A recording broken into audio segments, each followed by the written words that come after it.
Corona मरीजों की संख्या में कमी के चलते अस्पतालों में बेड घटे। दूसरी लहर के बाद आई मरीजों की संख्या में कमी। पूर्वी दिल्ली के 5 बड़े अस्पतालों में सिर्फ 20 मरीज।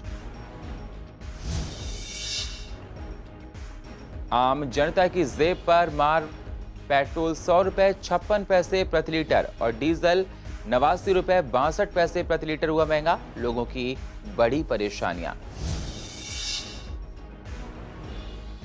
पेट्रोल डीजल के बाद सीएनजी बढ़ी। सीएनजी की कीमत में 90 पैसे प्रति किलो की बढ़ोतरी। लोगों का कहना महंगाई ने किया जीना मुश्किल।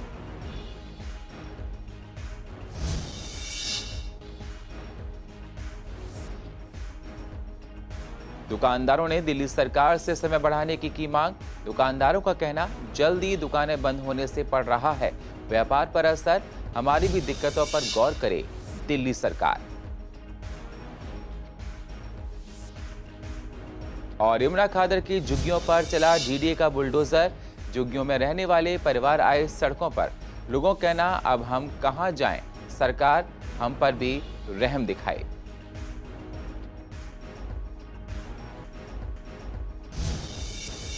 नमस्कार, स्वागत है आप सभी का पूर्वी दिल्ली खास में। मैं हूं आपके साथ सुनील चौहान। अब होते हैं रूबरू पूर्वी दिल्ली की अहम खबरों के साथ। कोरोना लहर में कमी के चलते अब कोरोना मरीजों की संख्या में लगातार गिरावट हो रही है, जिसके चलते अब पूर्वी दिल्ली के अस्पतालों और कोविड सेंटर्स में सिर्फ 20 मरीज ही बचे हैं। इसलिए दिल्ली सरकार अब बेड की संख्या में कटौती कर रही है। आपको बता दें, इन बेडों की कटौती कर इन्हें अब अन्य मरीजों के लिए उपलब्ध कराया जा रहा है। हमारे संवाददाता एरआर चौधरी ने जब पूर्वी दिल्ली के इन अस्पतालों की पड़ताल की तो मौके पर जीटीबी अस्पताल और रामलीला ग्राउंड में पहले जहां 1800 बेड उपलब्ध थे, वहां अब इनमें से सिर्फ 600 बेड ही बचे हैं। वहीं अगर बात करें राजीव गांधी अस्पताल की तो यहां पर 650 बेड को घटाकर 150 बेड कर दिया गया। फिलहाल इस हॉस्पिटल में सिर्फ एक कोरोना मरीज है। यमुना स्पोर्ट्स कॉम्प्लेक्स की बात की जाए तो बेड की संख्या को घटाकर 50 कर दिया गया है। यहाँ हाल में ईएसआई हॉस्पिटल का भी है, यहाँ पर भी बेडों की संख्या में कमी देखी जा रही है। यहाँ पर सिर्फ 76 बेड ही बचे हैं। यमुना स्पोर्ट्स कॉम्प्लेक्स और ईएसआई हॉस्पिटल में मरीजों की संख्या की बात करें तो यहाँ कोरोना से पीड़ित मरीजों की संख्या 0 है, मतलब कोई मरीज नहीं है। वहीं नगर निगम के अंडर आने वाले स्वामी दयानंद अस्पताल में बात की जाए तो 70 बेड की संख्या है और यहाँ पर सिर्फ 3 मरीज ही भर्ती हैं। भारत समेत दिल्ली में अब कोरोना के मामले लगातार कम होते जा रहे हैं और उसके नतीजा यह है कि दिल्ली के बड़े हॉस्पिटलों में बेडों की संख्या भी घटाई जा रही है। दिल्ली में लगभग एक हफ्ते से 100 से भी कम मामले आ रहे हैं। मैं पूर्वी दिल्ली की बात करूं तो पूर्वी दिल्ली के जो बड़े हॉस्पिटल हैं जैसे GTB hospital, Rajiv Gandhi hospital, इनमें भी बेडों की संख्या में काफ़ी गिरावट की गई है, काफ़ी कम किए गए हैं। पहले जीटीबी हॉस्पिटल में लगभग 1800 बेड थे। जो जीटीबी हॉस्पिटल के सामने रामलीला ग्राउंड है, इसे मिलाकर 1800 बेडों की संख्या की गई थी। अब दोनों को मिलाकर लगभग 600 बेडों की संख्या कर दी गई है। और बात करें इसी के आप आगे थोड़ी सी आगे ताहिरपुर में राजीव गांधी हॉस्पिटल है, उसमें 650 से लेकर अब सिर्फ 150 बेडों की संख्या कर दी गई है। लेकिन अब बेडों की संख्या कम कर दी गई है और मरीजों की संख्या भी कम होती जा रही है। जीटीबी हॉस्पिटल में और रामलीला ग्राउंड मिलाकर सिर्फ 14 मरीज रह गए हैं और वहीं राजीव गांधी में सिर्फ 1 मरीज है। स्वामी दयानंद हॉस्पिटल की बात करूं मैं, स्वामी दयानंद हॉस्पिटल में सिर्फ अभी कोविड के 3 मरीज हैं, वहाँ बेडों की संख्या 70 तक है। वहीं ईएसआई हॉस्पिटल झिलमिल में भी एक भी मरीज अभी एडमिट नहीं है, वहाँ भी बेडों की संख्या कम की गई है। पूर्वी दिल्ली के बड़े बड़े हॉस्पिटल और कोविड केयर सेंटर में बेडों की संख्या लगातार कम करी जा रही है। मेरे पीछे जो रामलीला ग्राउंड है, इसमें पहले 500 बेड मौजूद थे जब कोरोना की पीक सेकंड लहर आई थी, जब ये हॉस्पिटल बनाया गया।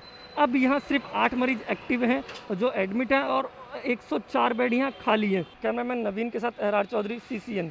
आम जनता की जेब पर एक बार फिर मार पड़ी है। पेट्रोल डीजल आज और महंगा हो गया। दिल्ली में पेट्रोल के दाम 100 रुपए प्रति लीटर होने से लोगों को काफी दिक्कतों का सामना करना पड़ रहा है। जनता का कहना है कि लोगों पर पहले से ही रोजगार की दिक्कत है और रोजाना पेट्रोल के दाम बढ़ रहे हैं। महंगाई की मार जनता को झेलनी पड़ रही है। साथ ही पेट्रोल की कीमत बढ़ने से सेल पर भी काफी असर पड़ रहा है। अब पेट्रोल भी लोग ज्यादा नहीं भरवाते। पेट्रोल आज 35 पैसे और डीजल 9 पैसे महंगा हो गया। दिल्ली में इंडियन ऑयल पंप पर पेट्रोल 100 रुपए 56 पैसे प्रति लीटर है और डीजल 89 रुपए 62 पैसे प्रति लीटर, देश के सभी बड़े शहरों में पेट्रोल की कीमत 100 रुपए के पार पहुंच चुकी है। महंगाई हो गई है बहुत ज़्यादा सर, अब क्या कर सकते हैं, गरीब आदमी तो बेचारा परेशान है ही। महंगाई तो हर जगह पे ही है, गैस सिलेंडर के वो बढ़ गए हैं, पेट्रोल के भी रेट बढ़ गए हैं। बिना व्हीकल्स के तो आजकल आदमी पैदल तो बिल्कुल चल नहीं सकता इधर से उधर। अब परेशानी तो है ही, लॉकडाउन के बाद तो कामों की बिल्कुल ही वाट लग गई है इस टाइम, बिल्कुल बहुत ज़्यादा। ये तो गरीबों की इस टाइम कमर टूटी पड़ी है इस टाइम, आम आदमी। पेट्रोल लगता ही है लगभग 200-250 रुपये का एवरेज में माने तो डेली पेट्रोल लग जाता है, क्योंकि जो एक्सपेंस हैं वो बढ़ गए हैं, प्रॉब्लम है। और जो कोविड की वजह से है वो डेली इनकम भी डाउन हो रही है, तो इफ़ेक्ट तो करता है, हर चीज़ मैटर करती है। बहुत दिक्कत हो रही है, 100 रुपये पेट्रोल बहुत ज़्यादा रेट है, बहुत ज़्यादा रेट है, बहुत ज़्यादा दिक्कत हो रही है। पहले 75 रुपये 60 रुपये ऐसे लीटर था पेट्रोल, ये तो काफ़ी रेट हो गया। जैसे महंगाई बढ़ती है तो सेल के ऊपर तो फ़र्क पड़ता ही है। जो आदमी आज 2 लीटर 3 लीटर ले रहा था उसको 100 रुपये में 1 ही लीटर मिल रहा है, तो वो 300 रुपये क्यों उसमें वेस्टिंग करेगा, वो तो 100 रुपये में ही अपना काम करेगा, जिससे हमारे सेल पर भी फ़र्क पड़ता है। पहले तो जो 4 व्हीलर वाले होते थे वो भी अपनी गाड़ी फुल कराते थे, अब तो 2 व्हीलर वाला भी फुल नहीं कराता, वो भी अब तो जो है 150 रुपये में ही अपना काम कर लेता है, जितना उसकी ज़रूरत है उतना लेगा वो। पहले क्या होता है कि टंकी फुल करा लिया, चलो हफ्ते 10 दिन के लिए छुट्टी होगी, अब तो जितना पर डे यूजिंग हो रहा है उतना ही वो लेता है, उससे हमारे सेल के ऊपर भी फ़र्क पड़ता है। 60 रुपये के ऊपर कि जब पेट्रोल चला है तब से ही ये चल रहा है, थोड़ा रूटीन में। अब बहुत ज़्यादा हो गया है, उसका असर देखने के लिए मिल रहा है कि अब आदमी जो है बिल्कुल उसको 10 रुपये की यूजिंग है तो 10 ही रुपये का पेट्रोल ले रहा है, ना कि वो 20 रुपये का पेट्रोल। आसमान छू रही पेट्रोल डीजल की कीमतों के बीच सीएनजी यानी कि कंप्रेस्ड नेचुरल गैस का रेट भी बढ़ गया है। दिल्ली में सीएनजी की कीमत में 90 पैसे प्रति किलो की बढ़ोतरी की गई। इस बढ़ोतरी के साथ ही दिल्ली एनसीआर के लोगों को बड़ा झटका लगा है। इस बढ़ोतरी के बाद दिल्ली में सीएनजी का भाव 43 रुपये 40 पैसे से बढ़कर 44 रुपये 30 पैसे प्रति किलो पर पहुंच गया है। लोगों का कहना है कि कोरोना से हालात बेहद खराब हो रहे हैं, ऐसे में बढ़ती महंगाई ने जीना मुश्किल कर दिया है। सरकार को राहत नहीं जहर देने का काम कर रही है। सवारी तो उतने ही पैसे देगी, हमारे पैसे बढ़ के थोड़ी ना देगी, तो गैस पे ही पैसे बढ़े, इससे नुकसान ही है हमारा। या तो अगर रेट बढ़ा रहे हैं तो किराया भी बढ़ाओ। ट्रांसपोर्टेशन महंगी हो गई है, आने जाने में बहुत परेशानी होती है, और बाकी माल महंगा करते हैं तो मार्केट में दिक्कत होती है थोड़ी बहुत। तो ग्राहक कहता है भाई एकदम रेट बढ़ा रहे हो, अब हम भी कहाँ जाएं। लाल क्वार्टर मार्केट के दुकानदारों ने मांग की है कि दुकानों के समय में परिवर्तन किया जाए। दुकानों को 8 बजे से बढ़ाकर रात 10 बजे तक किया जाए।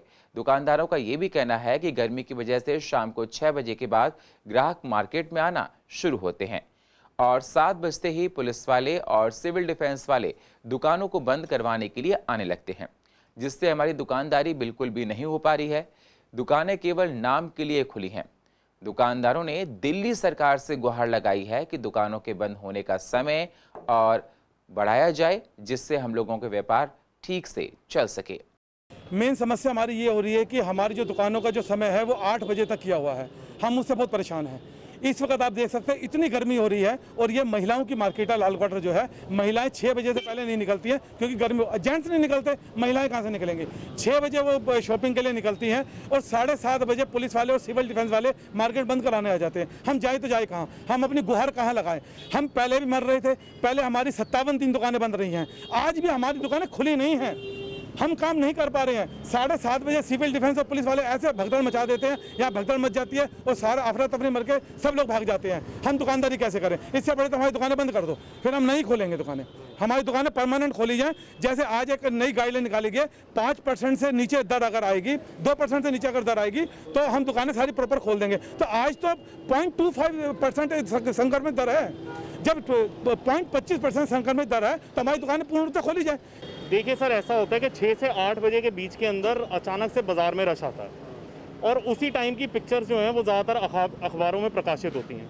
अगर टाइम बढ़ जाएगा तो ग्राहक भी अपना आराम से आएगा, ग्राहक भी शॉपिंग करेगा, भीड़ नहीं लगेगी। आप कहीं पर भी देखें, यदि आप आईटीओ पर भी देखें, अगर आप समय घटा देंगे ट्रैफिक का तो ट्रैफिक अपने आप ज़्यादा हो जाएगा।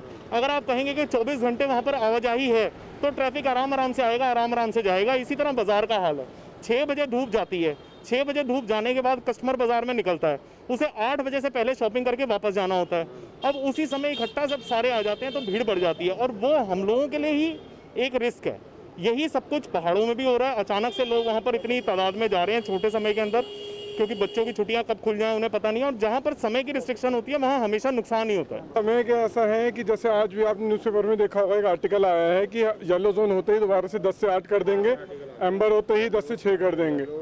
तो मेरे ख्याल से सरकार इसमें बहुत ही सख्ती से इस चीज़ को देख रही है। एक तरफ से देखा जाए तो कदम सही भी है, क्योंकि जो पीछे प्रकोप देखा है, कितनी जान माल का नुकसान हुआ है, उस हिसाब से थोड़ा रिस्ट्रिक्शन रखना उचित भी है।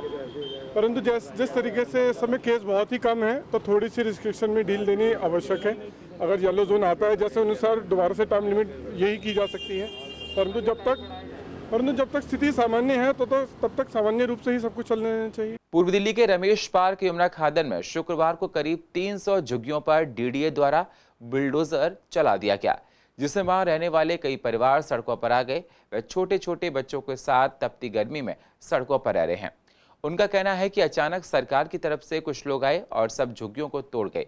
बच्चे खाने तक को परेशान हैं, सड़कों पर दिन गुजारना पड़ रहा है और सरकार की तरफ से भी कोई सहायता नहीं की जा रही है।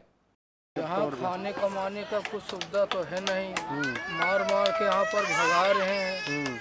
अब यहाँ से भगाएंगे तो कहाँ जाएंगे हम? अब यही हमारा सहारा था कूड़े कबाड़ा का। कितने लोग रहते हैं यहाँ पे भाई? बहुत बुरा हो रहा हमारे साथ। तो कोई मदद करने कोई मदद नहीं कर रहा हमारा। पुलिस वाले भी बहुत तंग करते हैं, पुलिस वाले भी भगा रहे हैं हमको, वो भी नहीं रहने दे रहे हैं। पुलिस वाले भी रिश्वत खाते हैं। गर्मी में बताओ, झुग्गी झोपड़ी भी नहीं लगाने देते हैं। सब पूरा परेशान कर रहे हैं। कहा यहाँ से भागो, अब यहाँ से भगा देंगे, कहाँ जाएंगे हम? गर्मी में सर बेहालत है। हम लोग तो है बच्चे के लेके चल रहे हैं। बच्चे है जो कहाँ रहेगा? हमको कोई दिमाग काम न कर रहा कि कोई घर मकान भी नहीं है। हाँ, बहुत गर्मी का बेहालत है। सारा बच्चा है जो ऐसी रोड पर है, कोई बेहालत है। देखे ना सर कैसे है। बहुत परेशान हो रहे हैं, धूप में बच्चे मर रहे हैं, भूखे मर रहे हैं, तो हम कहाँ जाएंगे? ये झुग्गी हमारी तोड़ दिया है, शुक्रवार का तोड़ा है। कोई भी नहीं आता, बारिश गिर रहे थे, बच्चे भीज रहे थे, हमारा सामान पूरा भीज गया है। त्रिलोकपुरी के स्कूल में गरीबों के लिए रखा राशन खुले बाजार में बेचते हुए आपके कार्यकर्ताओं को रंगे हाथ पकड़ा गया। इस पर बीजेपी ने ऐतराज किया था और इस पर कड़ी कार्रवाई करने की मांग की थी। सीसीएन की रिपोर्टर ने जब इसके लिए बात की विधायक से, क्या कहा विधायक रोहित महरोलिया ने, जरा आप भी सुनिए। काफी समय हो गया है, कई महीने हो गए उसको रखे हुए, जिस कारण वो नमी की वजह से, अन्य कारणों की वजह से वो राशन खराब हो गया है। तो उन्होंने मुझे ये बात मेरे संज्ञान में जब लेकर आए तो मैंने उनको वहीं पर यही निर्देश दिए कि ये जो राशन खराब हो गया है ये बिल्कुल बंटना नहीं चाहिए, क्योंकि कोई भी इस राशन को खाएगा बीमार हो जाएगा। यहाँ तक की मेरी बात थी, लेकिन बाद में अभी 2-4 दिन पहले संज्ञान में मेरे आया कि एसएमसी के कुछ लोगों ने मिलकर और जो एचओएस उन्होंने मिलकर वो जो राशन वहाँ पर रखा हुआ था वो राशन उसको बाहर लेकर आए हैं गरीबों में बांटने के लिए। जब मैंने उनसे मैंने पता करने की कोशिश की कि भाई ये राशन आप स्कूल से बाहर क्यों लेकर आए, तो उन्होंने मुझे बताया कि सर उसमें जो खराब राशन था वो हमने सोचा कि उसको जो गाय जानवरों के लिए या गौशाला के लिए हम वहाँ पर भिजवा देते हैं, और जो उसका सही जो बचा हुआ साफ राशन था उसी का कुछ हिस्सा काफ़ी सही था, जो सड़ा गला नहीं था, जो साफ था, उसको हम किसी गरीब जनता में बांट देते हैं। तो हालांकि ये भी उनका तरीका सही नहीं था। उसके लिए मैंने जांच के आदेश दे दिए हैं शिक्षा विभाग के अंदर। जो डायरेक्टर एजुकेशन है, लिखित में मैंने शिकायत वहाँ पर भेजी है एचओएस के खिलाफ में कि उनका निर्णय बिल्कुल सही नहीं था। अगर वो राशन खराब हो गया था तो उसकी सूचना उन्हें अपने विभाग में देनी चाहिए थी, लेकिन इसमें पूरी तरीके से जो गलती है वो एचओएस के कि वो राशन वो बाहर गरीबों में बांटने के लिए लेकर आए। लेकिन जो भारतीय जनता पार्टी ने इसको अलग से जो एक इसमें आरोप निराधार लगाने की कोशिश की है कि इसको आम आदमी पार्टी के कार्यकर्ता अपने घर ले गए या उन्होंने भेज दिया, ये पूरी तरीके से गलत है। और मैं उनको चैलेंज करता हूं कि यदि इस बात को वो साबित कर दें तो वो या तो वो राजनीति छोड़ दें या मैं राजनीति छोड़ दूं। नंदनगरी में लोगों के लिए निःशुल्क स्वास्थ्य परीक्षण कैंप लगाया गया, जिसमें तकरीबन 80 लोगों ने अपने स्वास्थ्य की जांच कराई। ये कैंप दिल्ली सरकार के दिशा निर्देशों पर एसडीएम के द्वारा लगाया गया था। कैंप को लगाने का मुख्य उद्देश्य कोरोना से ठीक हुए लोगों को फिर से जांच कराना था। कैंप में आए हुए डॉक्टर्स ने लोगों को एक्सरसाइज नियमित रूप से करने के लिए प्रेरित किया था। लोगों को निःशुल्क दवाइयों का वितरण भी किया गया।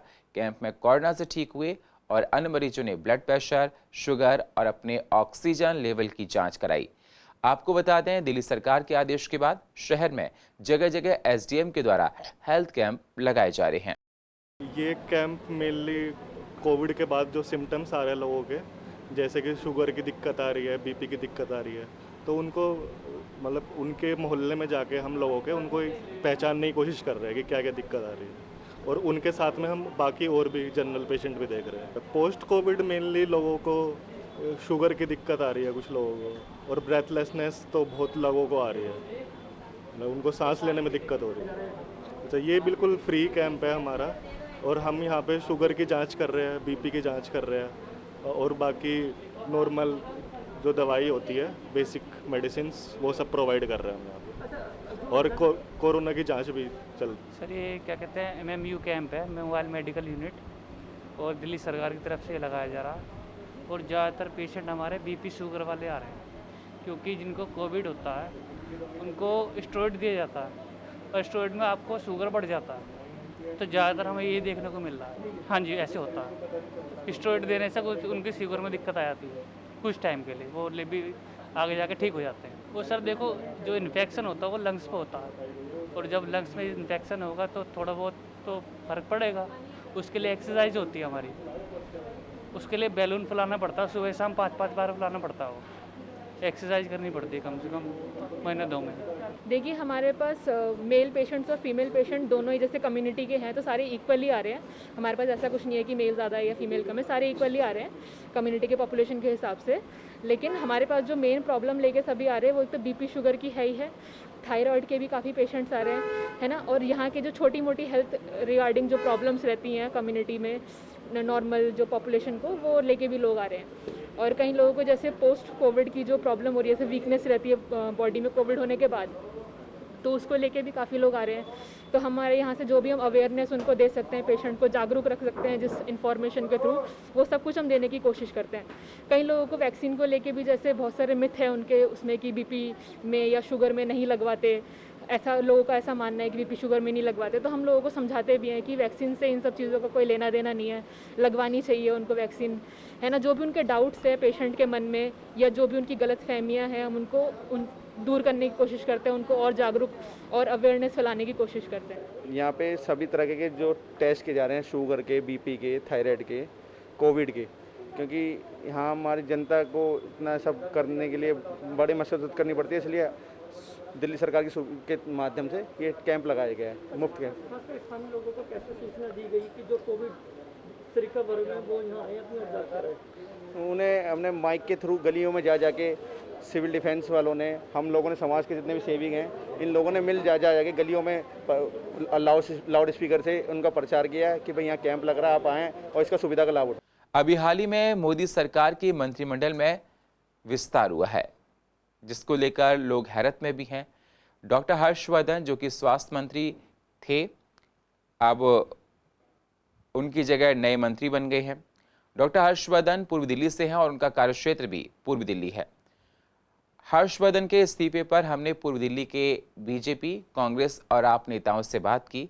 क्या कहा इन नेताओं ने डॉक्टर हर्षवर्धन के मंत्रालय जाने पर, जरा आप भी सुनिए। देखिए, जहाँ तक हर्षवर्धन जी की बात है, हर्षवर्धन जी दिल्ली के नेता हैं, और मैं ये समझता हूँ कि जो संगठन है वो अलग अलग लोगों की अलग अलग समय पे अलग अलग ज़रूरतों के हिसाब से काम करता है। तो हर्षवर्धन जी दिल्ली के अध्यक्ष रहे, केंद्र में मंत्री रहे, तो अब केंद्र उनसे क्या अपेक्षा करता है, क्या उनको संगठन में लगाएगा या क्या जिम्मेदारी उनको दिल्ली की सौंपी जाएगी। मैं ये समझता हूँ कि जिस प्रकार सरकार में रहकर हमारा नेतृत्व हर्षवर्धन जी करते रहे हैं, इसी तरीके से संगठन में या संगठन जहाँ भी उचित समझेगा वहाँ पर उनका उपयोग करेगा, और उनके उपयोग से भाजपा को और विशेष रूप से दिल्ली भाजपा को लाभ मिलेगा। प्रधानमंत्री श्री नरेंद्र मोदी द्वारा डॉक्टर हर्षवर्धन को स्वास्थ्य मंत्रालय के पद से हटा देना एक दुर्भाग्यपूर्ण निर्णय है। गलती प्रधानमंत्री की सजा भुगत रहे हैं हमारे हर्षवर्धन जी, और उसके बाद जिस व्यक्ति को स्वास्थ्य मंत्री बनाया गया है उसे स्वास्थ्य का भी कुछ नहीं पता और मंत्रालय का भी कुछ नहीं पता। ऐसे व्यक्ति को मंत्रालय देने से क्या फायदा होगा जिसके पास ना तो विजन है, ना देखने का कुछ नजरिया है, ना वो डॉक्टर्स को या जनता के लिए कुछ कर सकता है। प्रधानमंत्री ने 6 डॉक्टर अपने टीम के अंदर लिए, लेकिन उन 6 डॉक्टर में से उन्हें कोई भी ऐसा काबिल डॉक्टर नहीं मिला जिसको वो स्वास्थ्य मंत्री बना सकते थे। जिस प्रकार से केंद्र के स्वास्थ्य मंत्री और राज्य मंत्री को हटाया है, उससे साबित होता है कि कोरोना काल के अंदर जो दूसरी लहर आई उसमें केंद्र की सरकार पूरे देश को स्वास्थ्य सुविधाएं प्रदान करने में असफल रही है और उसी की वजह से लाखों लोगों की मृत्यु हुई और लाखों लोग बीमार हुए और आज भी दूसरी लहर अभी समाप्त नहीं हुई है। लेकिन केंद्र ने अपने जो मंत्रियों को हटाया है, स्वास्थ्य मंत्री को और राज्य मंत्री को, इससे साबित होता है कि सरकार पूरी तरीके से फेल हुई है कोरोना को रोकने के लिए, कोरोना के संक्रमण को रोकने के लिए। और अब जब तीसरी लहर जिसकी संभावित, जिसके आने की उम्मीद है, अब इसकी तैयारियां अगर अभी से शुरू नहीं करी इन लोगों ने तो तीसरी लहर और भी खतरनाक बन सकती है। देश की राजधानी दिल्ली में लगातार कई दिनों से पानी की समस्या की तस्वीरें सामने आ रही हैं, जो कि दिल्ली की हकीकत बयां कर रही हैं। पानी की समस्या दिल्ली में नई नहीं है। गीता कॉलोनी में पिछले लंबे समय से पानी की कम सप्लाई हो रही है। साथ ही गंदे पानी से लोगों को तमाम तरह की दिक्कतों का सामना भी करना पड़ रहा है। गंदा पानी पीने से लोग बीमार पड़ रहे हैं। वहीं पानी की किल्लत को देखते हुए बीजेपी ने दिल्ली सरकार के खिलाफ आज कई जगह विरोध प्रदर्शन किया। वहीं गंदे पानी की समस्या से परेशान लोगों का कहना है कि दिल्ली सरकार को जल्द से जल्द साफ पानी जनता को उपलब्ध कराना चाहिए। साफ पानी ना मिलने से लोग बीमार पड़ रहे हैं। कैसे लोग टैंकर से पानी भर रहे हैं।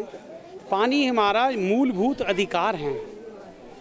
आज ये टैंकर मैं आपको बताना चाहूँगा 11:15 बजे यहाँ आया। कितने घरों का के जो पुरुष प्राणी हैं या महिला, कोई फैक्ट्री में काम करता होगा, कोई दुकान पे, पानी की आपके कैमरे के माध्यम से दोबारा देखी जा रही दिक्कत बताने की ज़रूरत ही नहीं है। कैसे लोग अपने छोटे छोटे बच्चों को पानी ढोने पे लगा रखा है। जिन बच्चों का काम केवल तो कोरोना काल में स्कूल नहीं जा पा रहे, क्लासें लग रही हैं ऑनलाइन माध्यम से, जो बच्चों ने अपने ऑनलाइन क्लासें लेनी हैं उनको छोड़ कर वो बेचारे पानी ढोने पे लगे हुए हैं। पूरी कॉलोनी क्या एक टैंकर में सफर कर सकती है? जिस वक्त केजरीवाल को दिल्ली का मुख्यमंत्री दिल्ली की जनता ने बनाया था तो बहुत भरोसे और विश्वास के साथ बनाया था, लेकिन दिल्ली की जनता के साथ इतना बड़ा धोखा केजरीवाल करेगा ये समझ में नहीं आया था। बिल्कुल पानी नहीं है। पानी है तो जब कभी पानी आता है तो काला पानी आता है, गटर की तरह पानी आता है, गंदगी पानी यानी गटर का पानी पिलाया जा रहा है दिल्ली की जनता को। ये बहुत बड़ी शर्म की बात है केजरीवाल सरकार के लिए। पानी नहीं आ रहा, पानी की वजह से बहुत परेशानी हो रही है। सुबह से कई बार फ़ोन किया, तब 12 बजे एक टैंकर आया। अभी हालात आप देख रहे हो कि पानी ख़त्म हो चुका है, जिसकी वजह से अब बच्चे दर किसी के यहाँ से मिलता है, किसी के यहाँ से नहीं मिलता पानी। हमारे घर में छोटे छोटे बच्चे हैं, खारी पानी पीते हैं, जिसकी वजह से बच्चों के मुंह आए पड़े हैं। केजरीवाल ये बोलता था कि पानी भी दूंगा और बिजली भी फ्री दूंगा। बिजली का 5-5 हज़ार रुपये बिल आए हुए हैं और पानी की एक बूंद नहीं है। सरकार के ऊपर भरोसा की, बाहर से 30 रुपए की 40 रुपए की 2 बोतल लाते हैं, बाकी बोरिंग का पानी मांगते हैं। क्या करें? हमारे छोटे छोटे बच्चे हैं। हमारे घर में 4 बच्चे हैं, छोटे छोटे, चारों बच्चों को मुंह आया पड़ा है, लूज मोशन लगे पड़े हैं, बुखार चढ़ा पड़ा है, लेकिन केजरीवाल को बिल्कुल भी शर्म नहीं है। आज पानी को लेकर दिल्ली की जनता ट्राई कर रही है। पानी साफ नहीं आ रहा, गंदा पानी आ रहा है। ऐसे कोविड को लेकर जब बीमारी चल रही है उसमें पानी अगर साफ नहीं मिले तो लोग बीमार तो पहले ही थे और हो जाएंगे। और दिल्ली के मुख्यमंत्री सिर्फ ऐड पे अपना पैसा लगाने पे लगे हुए हैं।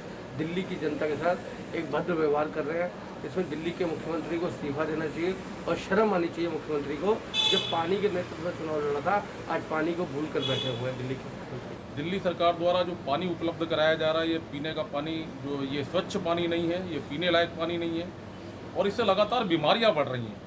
दिल्ली की जनता ने जिस फजीते को सत्तासीन किया है, ये पानी मूलभूत ज़रूरत है लोगों की और ये मूलभूत ज़रूरत भी केजरीवाल उपलब्ध नहीं करा पा रहे हैं। मेरी मांग है कि कम से कम ये पानी जैसी समस्या को तो दूर करें। ये पानी जो है ये अगर ये गंदा पानी लोग पिएंगे, बदबूदार पानी, इसको जिसमें इतनी स्मेल आती है, ऐसा पानी जो पीने लायक नहीं है, ऐसा पानी नलों में आ रहा है। पूर्व दिल्ली के ज्वालानगर में मंदिर में मूर्तियों को विराजा गया और पूरे मंत्रोच्चारणों के साथ भगवान की मूर्तियों की प्राण प्रतिष्ठा की गई, जिस दौरान भक्तों ने प्रभु के भजनों पर खूब झूमे, प्रभु का गुणगान भी किया गया। इस कार्यक्रम में कोरोना के नियमों का भी पालन किया गया। भक्तों के लिए भंडारा का आयोजन था, जिसमें आकर तमाम लोगों ने प्रसाद को ग्रहण किया है। माता कालिका की स्थापना हुई है और हंसवादिनी, हंस पे विराज होने वाली वीणा वादिनी माँ सरस्वती की स्थापना हुई है और नर्मदेश्वर शिवलिंग और उनके पूरे परिवार की स्थापना हुई है। बहुत धूमधाम से आज जो है प्राण प्रतिष्ठा का ये कार्य संपन्न हुआ है। जी हाँ, प्रसाद की व्यवस्था की गई है और जितने भी लोग आए हैं कार्यक्रम में सबको बोला गया है थोड़ा दूरी का ध्यान रखें और मास्क जरूर लगा करके रखें, ये बोला गया सबको और लोगों ने उसका नियम का पालन किया है। यहाँ पे सब कुछ बहुत अच्छा है, अरेंजमेंट भी अच्छा है। तो मंदिर में स्थापना की गई है शिव जी की प्राण प्रतिष्ठा वगैरह। आज भगवान श्री सत्यनारायण मंदिर में काली माता और माता सरस्वती और शिव परिवार सभी प्रकार की मूर्तियाँ स्थापित की गई है, मूर्ति स्थापना की गई है। और पूर्व दिल्ली की अधिक जानकारी के लिए आप YouTube पर जाकर CCNN को सब्सक्राइब करें और फ्रेश अपडेट लेते रहें। और फिलहाल पूर्व दिल्ली खास में इतना ही। बाकी खबरों के लिए आप बने रहिए CCN के साथ। तब तक के लिए नमस्कार।